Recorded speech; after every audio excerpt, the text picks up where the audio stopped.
उन्हाळ्याच्या दिवसांमध्ये शरीराला थंडावा आणि मनाला तृप्ती देणारं थंडगार कलिंगड सरबत कसं बनवायचं ते बघणार आहोत। अगदी घरच्या घरी घरच्या मिक्सरवर अर्धा कलिंगडापासून लिटरभर तुमचं हे कलिंगड ज्यूस किंवा कलिंगड सरबत तयार होतं। या उन्हाळ्याच्या दिवसांमध्ये ना कलिंगड भरपूर बाजारामध्ये आलेले आहेत। आता चांगलं कलिंगड बाजारातून निवडून कसं घ्यायचं म्हणजे आतून छान गोड लालसर निघेल असं प्रत्येकाला कळेल अशा साध्या सोप्या सरळ भाषेत रेसिपी दाखवलेली आहे, म्हणून शेवटपर्यंत नक्की बघा।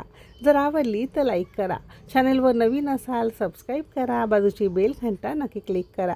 चला तर मग सुरुवात करूया।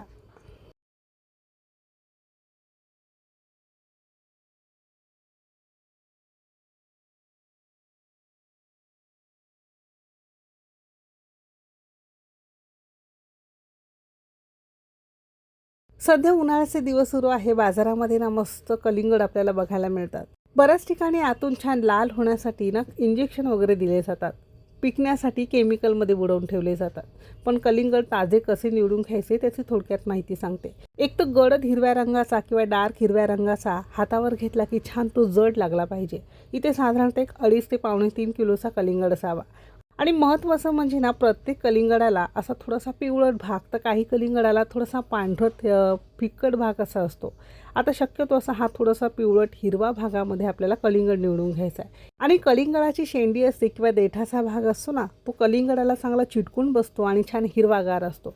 असा कलिंगड शक्यतो आपल्याला निवडून घ्यायचा आहे। एक महत्त्वाची अशी टीप, जरी उन्हाळ्याच्या दिवसांमध्ये कलिंगड असेल, कैरी असेल, आंबा असेल, जे कोणती फळं तुम्ही खात असाल ना, तर साधारणतः 20-25 मिनिटं साध्या पाण्यामध्ये भिजत घालायचं आहे। कारण बऱ्याच जणांना उन्हाळ्याच्या दिवसांमध्ये सुद्धा हे सगळी फळं खाल्ली की सर्दी होते। न बाधण्यासाठी शक्यतो साध्या पाण्यामध्ये भिजत ठेवायचं आहे। आणि नंतर तुम्हाला जसा आवडेल तसा हा चिरून घ्यायचा आहे। उभा चिरून घेऊ शकता, आडवा चिरून घेतला तरी सुद्धा चालू शकतो। साधारणतः 3-3.5 किलोचा हा कलिंगड साधारणतः असावा। त्यातला फक्त अर्धा कलिंगड असा आज आपण ज्यूस तयार करणार आहोत। साधारणतः 1 लिटरभर आपला हा ज्यूस तयार होतो। आता विकत मिळणारा कॅनमध्ये वेगवेगळे फ्रूट ज्यूस असतात ना, त्यामध्ये केमिकल, आर्टिफिशियल कलर किंवा प्रिझर्वेटिव्ह वापरलं जातं। त्यापेक्षा अगदी घरच्या घरी ओरिजिनल आणि अगदी हायजेनिक पद्धतीत तुम्ही हा कलिंगडाचा ज्यूस नक्की ट्राय करा। आता यातला अर्धा आपण कलिंगडाचा ज्यूस तयार करणार आहोत, तर त्याच्या आपण फोडी सुरुवातीला करून घेतल्या। तुम्हाला जशा फोडी तुमच्या सोयीनुसार जमत असेल तशा करू शकता। ही अगदी सोपी पद्धत आहे। असे आपण आडवे तुकडे तुकडे करून घेतलेले आहेत। आता पाठीचं जे कडक साल असतं, हिरवं साल, ते आपल्याला काढून टाकायचं आहे। आता या कलिंगडाच्या सालाचं तुम्हाला माहिती असेल टुटी फ्रुटी तयार करतात, ते पुढे कधीतरी व्हिडिओमध्ये आपण दाखवूच। सारख्याच पद्धतीने उरलेल्या अर्ध्या संपूर्ण कलिंगडाचे आपण पाठीचं कडक भाग काढून घेतलेला आहे। आता हे कलिंगडाचे आपण छोटे छोटे तुकडे करून घेणार आहोत। आपण इथे फक्त अर्धा लिटर कलिंगडाचं ज्यूस तयार करणार आहोत। तुम्हाला जास्त करायचं असेल तर संपूर्ण कलिंगडाचं तुम्ही करू शकता। एक 5-6 ग्लास तुमचं सरबत किंवा हे ज्यूस तयार होईल। तर संपूर्ण अर्धा कलिंगड आपण असा हा तुकड्यांमध्ये चिरून घेतला। आता तुमच्या घरामध्ये जर मिक्सरचं मोठं भांडं असतं ना, ते तुम्ही इथे वापरू शकता। अजिबात तुम्हाला हा कलिंगडाचा ज्यूस बनवण्यासाठी फूड प्रोसेसर किंवा ज्युसरची वगैरे गरज लागत नाही। अगदी छोटं भांडं असेल ना, तरी थोडं थोडं कलिंगड घालून तुम्ही याचा ज्यूस करू शकता। पण इथे मोठं भांडं माझ्याकडे असल्यामुळे सगळा इथे अर्धा कलिंगडाचे तुकडे आपण या मिक्सरच्या भांड्यामध्ये काढून घेणार आहोत। अगदी कलिंगडाच्या बियांचा भाग सुद्धा यामध्ये आपण घातला, म्हणजे तो वेगळा आपल्याला काढावा लागत नाही।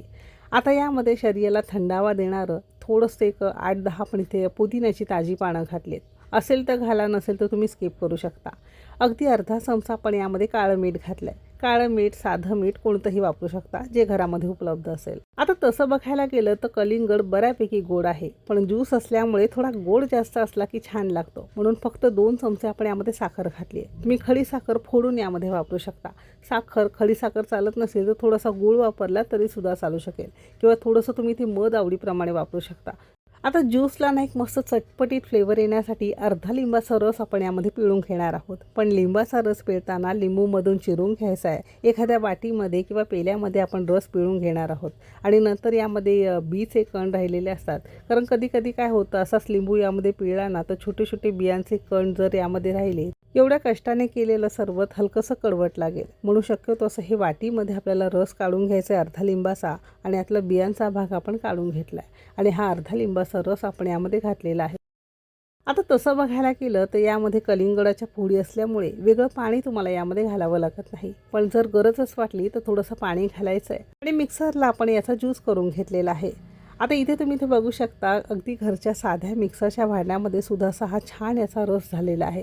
तर मिक्सरला आपण कलिंगड घालताना बियांसकट घातलेलं होतं, म्हणून बियांचे छोटे मोठे कण राहिलेले असतात, कधी कधी कलिंगडाचे छोटे मोठे तुकडे राहिलेले असतात, म्हणून शक्यतो आपल्याला हे गाळून घ्यायचं आहे. गाळून घेतल्यामुळे काय होतं, कलिंगडाचं सरबत किंवा ज्यूस पिताना अजिबात तोंडामध्ये बी सुद्धा लागत नाही आणि कलिंगडाचे तुकडे सुद्धा लागत नाही. अगदी स्मूथ तुम्हाला ज्यूस कलिंगडाचा प्यायला मिळतो. घरामध्ये चहाची गाळण नसेल किंवा अशी ही मोठी गाळण नसेल, कशामध्ये सुद्धा तुम्ही गाळू शकता. वस्त्रगाळ केलं तरी सुद्धा चालू शकेल. असा हा तुमचा ओरिजिनल कलिंगडाचा ज्यूस तयार झालेला आहे. मिक्सरला ज्यूस करत असताना अजिबात यामध्ये एक थेंबही आपण पाण्याचा वरून उपयोग केलेला नाही. अगदी हायजिनिक पद्धतीत कोणत्याही प्रकारचं केमिकल, आर्टिफिशियल फ्लेवर अजिबात न वापरता मस्त तुमचा कलिंगडाचा ताजा ताजा असा हा रस किंवा असं सरबत ज्यूस तयार झालेला आहे. तुम्हाला हवं असेल तर थोडंसं कलिंगडाचे तुकडे तुम्ही यामध्ये घालू शकता, भिजवलेला सब्जा घालू शकता, जसं तुम्हाला आवडेल तसं करू शकता.